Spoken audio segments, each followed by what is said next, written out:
Paalala, ang kabanatang ito ay naglalaman ng mga patunay ng pananampalatayang Crusaders of the Divine Church of Christ sa katotohanan.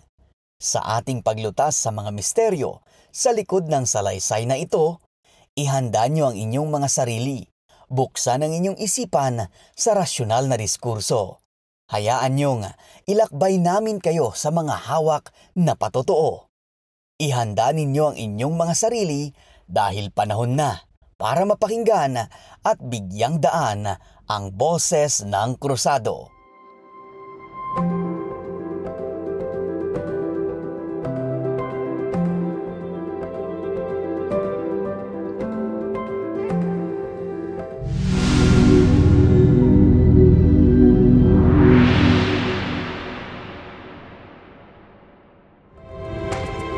Mapagpalang buhay sa inyong lahat. Ako po si Jolan Santos Miligrito, isang krusado, puro at totoo. Kasama ninyo sa pilot episode ng CDCC Podcast, ito ang Timek Di Krusado. Napakarami nang nagbago. Dati, pag nabanggit ng krusado, ang susunod na tanong ay, ano yun? Ngayon, nagbago na. Pag nababanggit ng krusado, uunahan ka po nilang i-describe ang pananampalataya mo sa halos bawat lugar, sa halos bawat probinsya ng Pilipinas at maging sa ibang bansa. Na pag nababanggit ang pananampalatayang krusado ay hindi mapigil ang kasabikan na ipabatid ang katotohanan.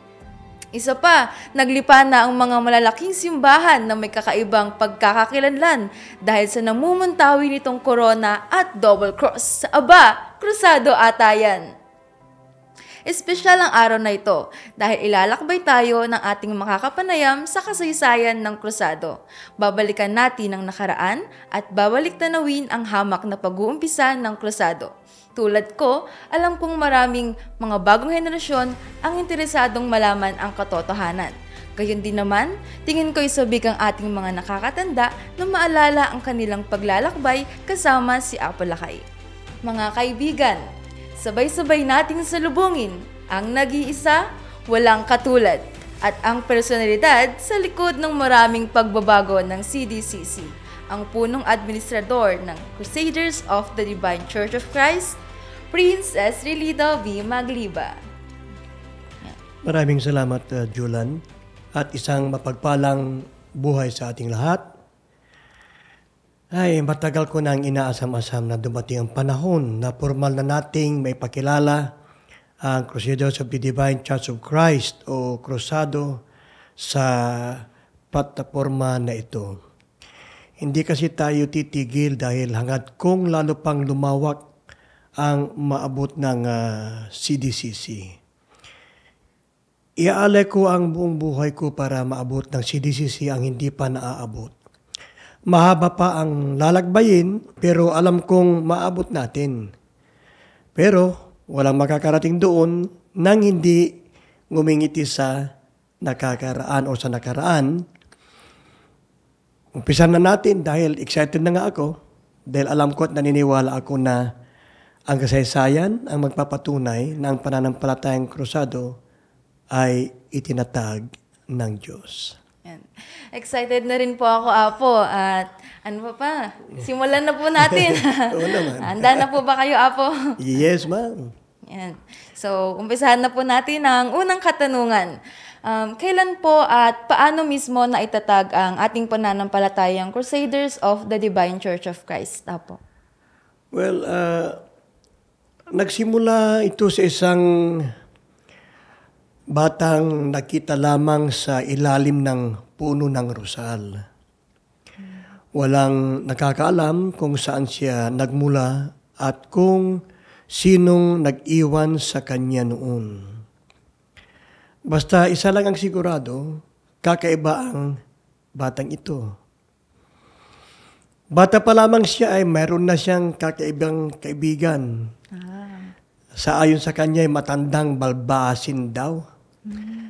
Kagila-gilalas ang nasaksihan ng mga tao sa batang ito. Nariyan ang kakaiba niyang talino at mga talento. Isama mo pa ang mga misteryong bumabalot sa kanila ng kanyang kaibigan na hindi nakikita ng lahat. Pero makikita na lamang na lumulutang ang mga nakaahin sa hapag kainan nila na tila pa kinakain ng hindi nakikitang nilalang, di ba? Opo. Sino hindi magigimbal na masasaksiyan yun? Check akong sa mga oras na yun. Tatakbo na po. Oo naman, di ba? Talagang laking gulat at pagkakagimbal ang mararamdaman ng mga magulang niya noon o yung mga kumupkup sa kanya noon. At ako man siguro kung masaksiyan ko rin yun eh. Talagang magugulat naman ako at matatakot, di ba? Kung may O sakit mamamangharin ako. Opo. Kasi nga kakaiba ang batang ito. At ang batang ito nga si Apo Lakay na kwan. Yan so maikli lang na masasabi ko tungkol sa konting talambuhay ni Apo Lakay dahil meron pa tayong mga sulatin dito na magbibigay pa ng mas makulay na paglalarawan ng pinag-umpisahan ni Apo Lakay. Ay, so, nakakilabot mo marinig. Sadyang, parang unbelievable kung ano po ni. Totoo yan. So, ang batang po yun ay si Apo Lakay. Nakakaloka po, no? Paano po kaya yun kung ikaw yung makakakita na lilipad yung tapos mauubos?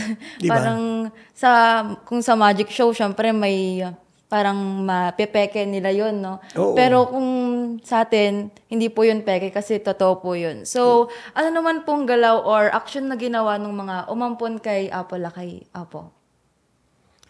Well, gaya ng sabi ko, siya na yung batang iyan ay si Ama Monsignor Dr. Finis Magliba, na ating ama, na ang aking ama sa laman.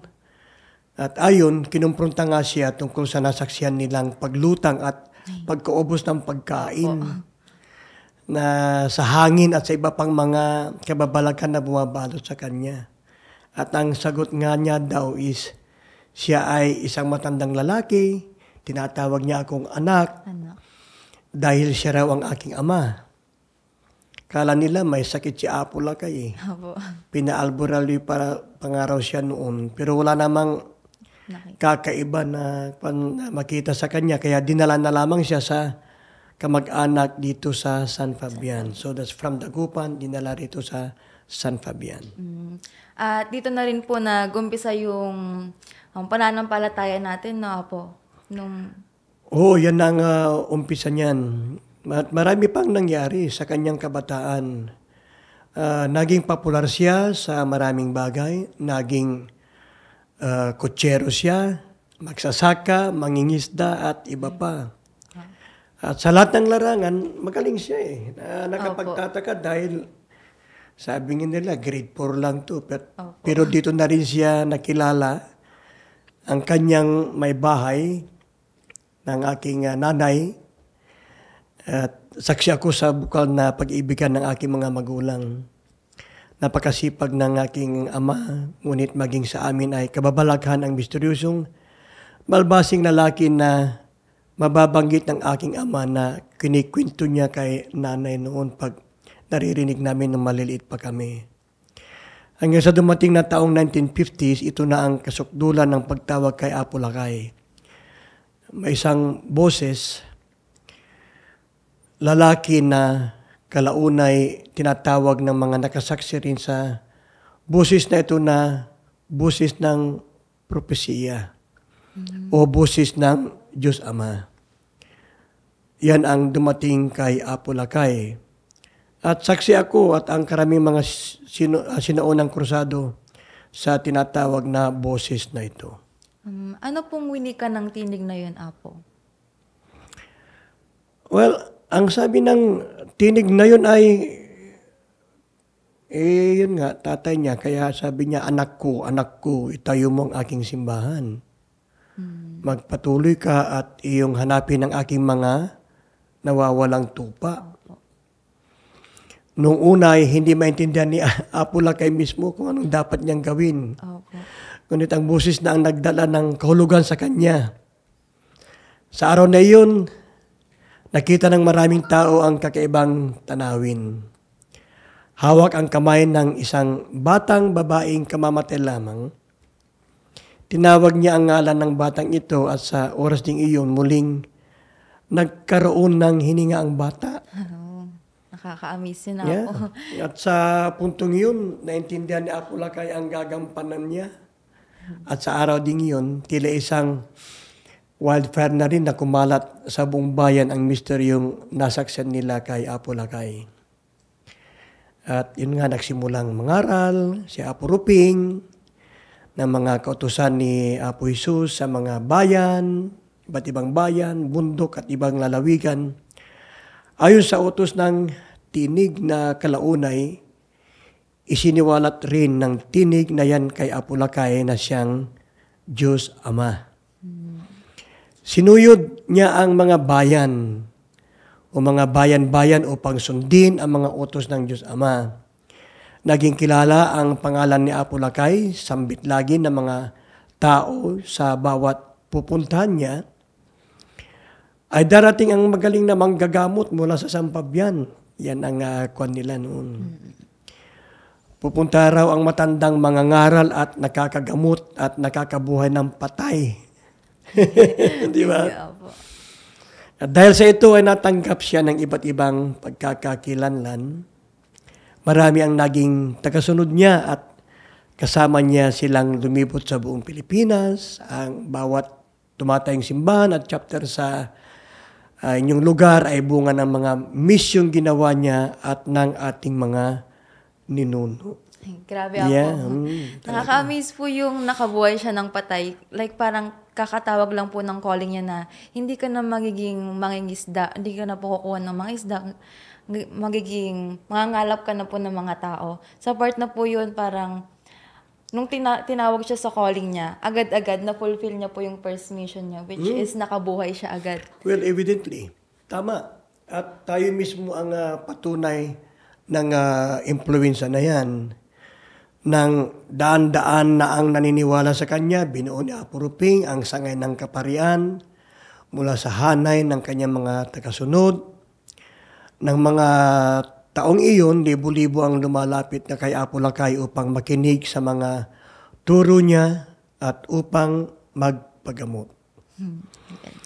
Kaya naman, upang mas marami pang marating, tinuruan niya sila kung paano magmisa at binigyan ng kakayahang manggamot at magturo ng salita ng Diyos. Noong una, walang nakakaalam sa totoong katauhan ni Apo Ruping at wala rin namang makapaniwala sa misteryong bumabalot sa kanya. Ngunit dahil sa kanyang mga ipinakita at ginawa, napagtanto ng mga tao na ang kanilang sinasamaan ay hindi ordinaryong tao, Opo. kundi sugo at anak ng Diyos. Nakita ng mismo mga mata nila ang mga biblical na pahiwatig noon ng Panginoong Hesukristo. Kusang loob silang sumumpa ng katapatan at pagtitiwala sa Kanya. Kaya naman kahit tila maliit na grupo lamang ng mananampalataya, buang kanilang kalooban at matatag ang kanilang pananalig kay Apo Lakay. Yan ang kanya. Siguro kung makikita ko rin po talaga yung yung mga tanda at kababalaghan na ipapakita niya, no doubt na talaga pong sinugo siya at Diyos po siya ang totoo. So, nakakapagtaka din po, Apo, paano po lumaki ang CDCC at paano po nag-umpisa yung magkakaroon ng pagkakakilanlan sa lipunan? Well, that's a very nice question. At yun nga, well, dumami ang tagasunod ni Apo Lakay doon sa mga ginagawa niya. Iba-ibang uri ng mga tao na mula sa ibang mga pinagmulan, napagpasihan na iparesto ang CDCC sa SEC or Securities and Exchange Commission sa taong 1955 rin noong ika-27 ng Setyembre. At naging legal ng organisasyon at simbahan ng Crusaders of the Divine Church of Christ. Yan ang kanyan. So, sa loob po ng 5 taon ng pagkakatatag ng simbahan natin ay umabot na po sa 200,000 ang kabuang bilang ng miyembro o kasapi ng simbahan. Ayon po sa National Census and Statistics. Tama po ba po? Yun ang sabi nila. Yes, that's true. It's really amazing. Yes po. Pero mahirap paniwalaan ang isang matandang boses na hindi mawari kung saan nanggaling. Pero mahirap na yan. Paano mo pa ipapaliwanag kung gaano kabilis na lumago ang miyembro ng CDCC? Ito ay kagagawan ng Diyos. Opo. Pinaniwalaan at sinunod ni Apuruping ang kagustuhan ng boses ng Diyos, ng ating Ama. Kaya Ama na ang nagpakita ng daan. Nag-umpisa ang pagmimisyon sa Pangasinan ng mga taong 1916 sa Pangasinan at mga taong 1969 naman na sa katuparan ni Apuruping ang pinakaunang evangelical mission sa Mindanao.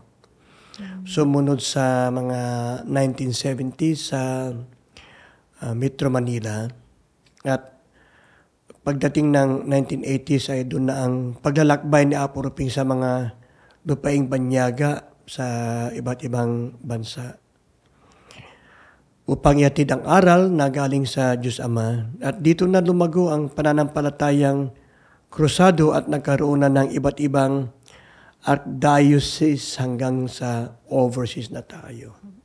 Talagang porsigido po si Apo Lakay na ipahayag ang katotohanan, no Apo, maging sa ibang bansa ay naabot na rin po ng kanyang tinig ng katotohanan. So, yun makita po natin na talagang lumalago ang ating pananampalataya dahil po sa kanya.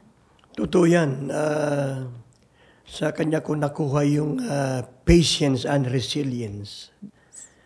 At ang pinakaunang naitatag na simbahan ng krusado ay dito sa San Fabian matatagpuan. Opo. Meron yung maliit muna doon, pagkatapos yung gawa sa yero dito sa Kwan. And then pinalitan ng yung konkreto na lahat na may corona. And then nung nagkaroon ng earthquake at naapektuhan yun noong 1990 at ipinatayo itong bagong simbahan natin ngayon na doble ang laki niya. Yun noon is like 20 by 40. Ngayon ito is like 40 by 80 Wow. square meters. Kaya marami talagang namamangha dyan dahil ang laki na nga maganda at mas matibay na simbahan. At yan ay mga base sa desisyon ni Apo Lakay. Kaya noong January 10, 1997, formal na natapos.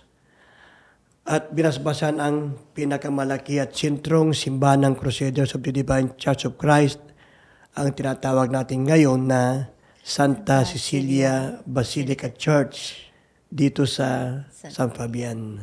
So, talagang ma-amaze ka po sa determinasyon ng mga miyembro ni Apo Lakay na kahit po dumaan yung bagyo or yung lindol na nakapagpawasak sa mga unang itinayong o itinatag na simbahan natin, hindi po sila nagpatinag doon.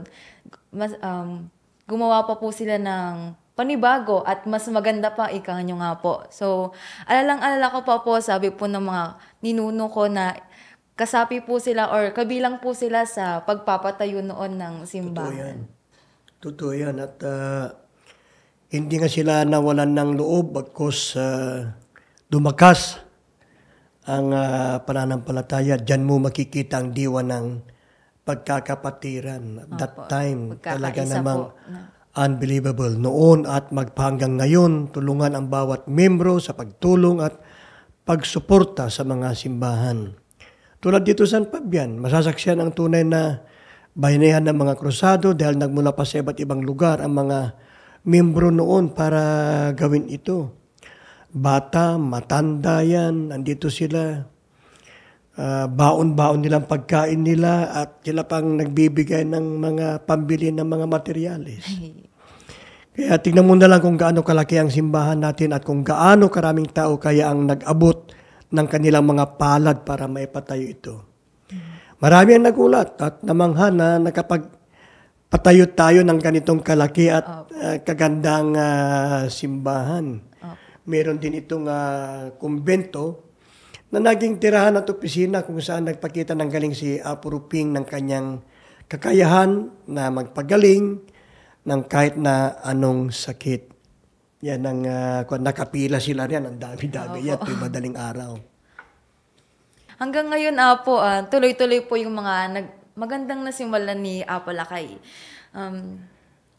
Dati, iniisip ko po na kanina habang nagkukwento kayo na nagsimula tayo sa halos wala. Pero ngayon, organized na. Kumbaga, kung pupunta ka po dito sa compound natin, san ka pa, kompleto na po sa lahat ng kailangan mo. Kaya parang all-in-one na po yung church natin. Oo yan, totoo yan. Dahil gusto natin ipakita sa buong mundo ng krusado, hindi na lamang makadiyos, kundi ito rin ay makatao. Inisip natin ang kapakanan ng bawat isa. Ang layuning ito ay pinagtibay ng iba't ibang departamentong tulad ng Crusaders Officers League o yung COL na tinatawag nila. Opo. Na sumasaklaw sa iba't ibang sub-organizations din ng ating pananampalataya gaya ng PTSC or Professional and Technically Skilled Crusaders, Women's Sorority, mga Crusaders Kabataan Federation, Honor Guards at mga kaparian natin ng Apostolic Missionaries Association na sumasaklaw sa White Ladies at anak ni Apo Clergy. Ganoon na rin ng yung Crusaders Music Ministry. At of course, nariyan din ang CMRC, Youth Ministry at iba pang may kanya-kanya mga layunin. Yeah. So, very organized po talaga tayo and institutionalized. Like, parang kahit kabataan ka man, ano man yung edad mo, matanda, bata, lahat po tayo may kakayahan na may maitulong or may magawa para sa simbahan. Oo yan. Dahil nga, sabi ko nga kay Apo Lakay nung naging ako ng punong administrador, tatay, gabayan mo po ako. At yan, naniniwala ako na ginagabayan tayo ng Diyos. Walang katulad ang krusado sapagkat ito ay natatag ng may gabay at basbas ng Diyos. At naka-proud pong sabihin na malaking parte po kayo doon, Apo, sa patuloy na paglalaganap o paglawak ng ating pananampalataya, Apo. Well, maraming salamat. At sa akin naman, being a part is lahat ay inaalay ko yan kay Apo Lakay.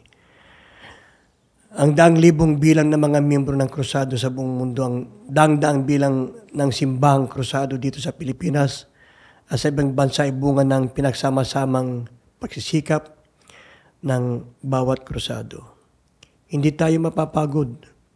Tuloy-tuloy pa ang pagpapatayo natin dahil na rin sa kautusan ni Apo Lakay. Yan ang kuwan ko dyan. Tuloy-tuloy yan. Ginagabayan tayo.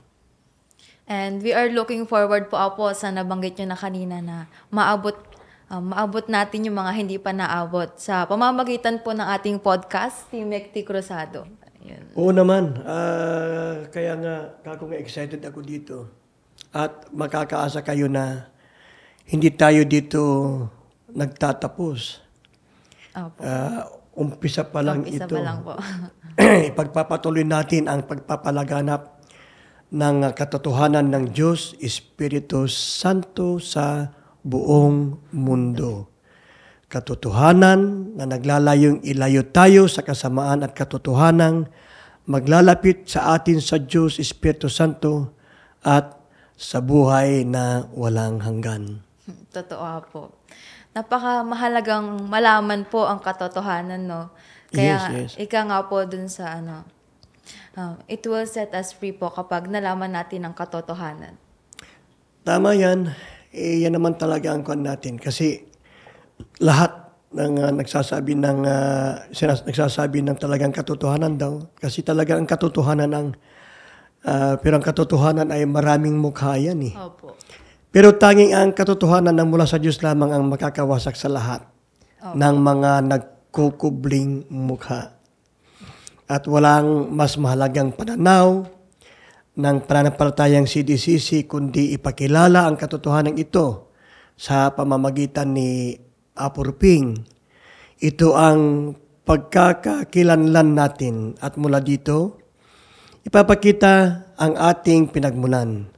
Panahon na upang makita, marinig, at masabi ang totoong kasaysayan ng krusado. Ayan, wala na po akong ibang masabi, Apo. Sadyang nakakamangha, nakakabilib, lahat na ng di maipaliwanag na damdamin, Apo.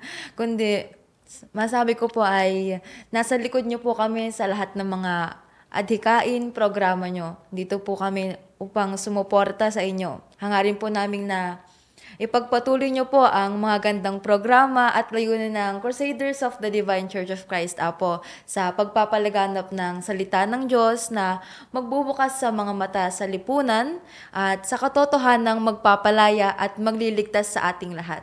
Yun na po. Ayan, maraming salamat, Apo Princess Rilito B. Magliba, overall administrator ng Crusaders of the Divine Church of Christ.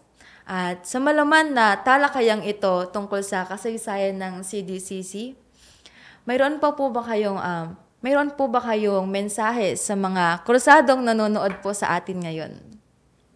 Well, maraming salamat sa mga pagsuporta na binabanggit ninyo at ako naman talagang umaasa dyan dahil kako nga about time, panahon na ating ipakita na yung katotohanan na tayo lamang ang makakagawa sa pananampalatayang itong Crusaders of the Divine Church of Christ na naitatag ng Diyos, hindi dahil sa tradisyon, hindi dahil sa symbolization o pride.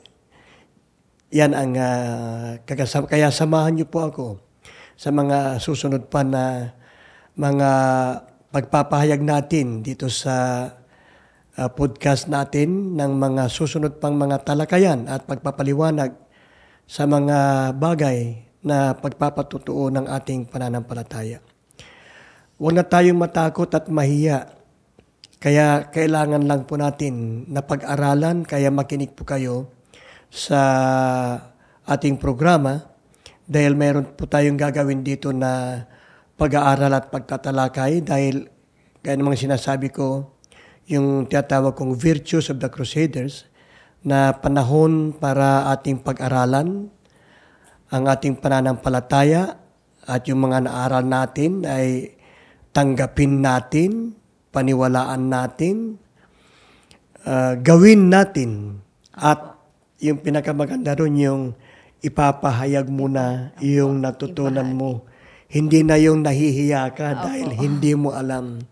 Kaya isang napakalaking bagay na naman itong ating podcasting. Talagang matagal ko nang hinihintay talaga na mag-umpisa to. Yun ang kuwan. At thank you din sa lahat ng mga nakikinig ngayon sa araw na ito, sa oras na ito. At sana ang basbas ni Apulakay ay sumasa inyong lahat. Nasaman kayo ngayon. Sana magkaroon kayo ng katiwasayan sa buhay, ng katiwasayan sa kaisipan at sa inyong mga puso. Nandiyan din sana ang mga basbas na ibibigay na Apulakay para sa ating lahat, ang pagkakaroon ng malusog na mga pangangatawan upang ating magampanan ang lahat ng kanyang mga kagustuhan na gusto niyang gawin natin, lalong-lalo na ang pagsunod sa kanyang mga batas, tagubilin at alituntunin. At ganoon na rin sa mga programa ng ating pananampalataya. Kasama na lahat ng inyong mga pamilya na hindi nyo kasama ngayon dahil malayo kayong lugar. Kasama sila lahat sa aking panalangin na magkaroon tayong lahat ng katiwasayan at sana sa kanyang pagbabalik ay mas marami tayong kanyang babalikan na magmamana ng kanyang kaharian o makikipagmana sa kanyang kaharian at pagkakaroon ng habang buhay. Yun lang ang... Maraming salamat po, Apo. Mga kapatid, nasaksihan natin ngayong araw ang pagsasalaysay ng ating mahal na administrador sa kasaysayan ng CDCC. Tunay na kakilakilabot at kagimbal-gimbal ang ating narinig ngayong araw. Ngunit ika nga sa atin ng administrador, ang tanging katotohanan na mula sa Diyos lamang ang makakawasak sa lahat ng nagkukubling muka. Maraming salamat po sa pagsama sa ating episode na ito. Inaanyayahan namin kayong abangan ang mga susunod pang episodes na siguradong kapupulutan ng aral at katotohanan patungkol sa Crusaders of the Divine Church of Christ. Muli, ako si Jolan Santos Miligrito at ito ang CDCCPI Podcast, Timek T. Cruzado.